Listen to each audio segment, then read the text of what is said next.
Hi, I'm Rebeka, and I will read you the Cornish legend of the Witch of Treva.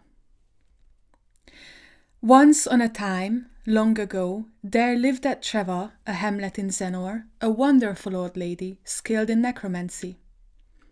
Her charms, spells, and dark incantations made her the terror of the neighborhood.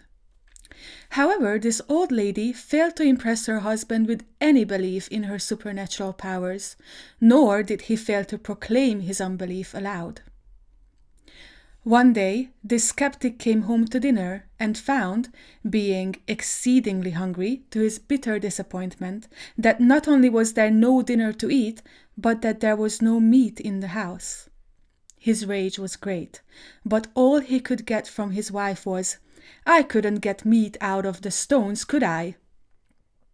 It was in vain to give the reins to passion, the old woman told him, and he must know that hard words buttered no parsnips.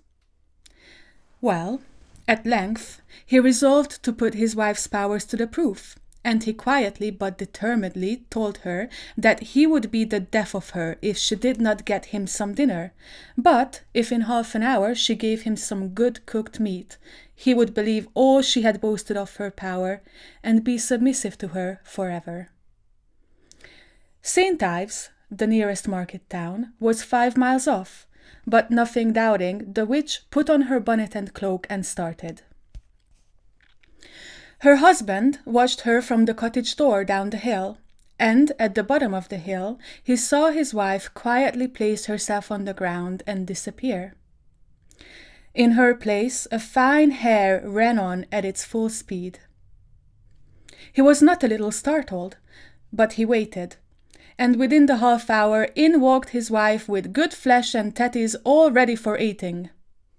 There was no longer any doubt, and the poor husband lived in fear of the Witch of Treva to the day of her death. This event took place after a few years, and it is said the room was full of evil spirits, and that the old woman's shrieks were awful to hear. Howbeit, peace, in the shape of pale-faced death, came to her at last.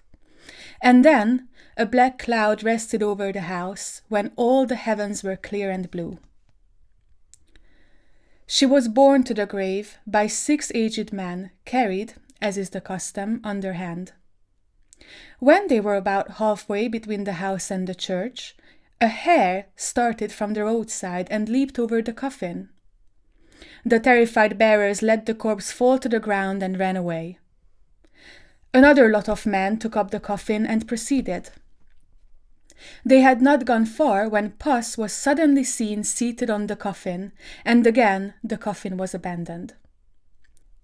After long consultation, and being persuaded by the parson to carry the old woman very quickly into the churchyard, while he walked before, 6 others made the attempt, and as the parson never ceased to repeat the Lord's Prayer, all went on quietly. Arrived at the church stile, they rested the corpse. The parson paused to commence the ordinary burial service, and there stood the hare, which, as soon as the clergyman began, "I am the resurrection and the life," uttered a diabolical howl, changed into a black, unshapen creature, and disappeared.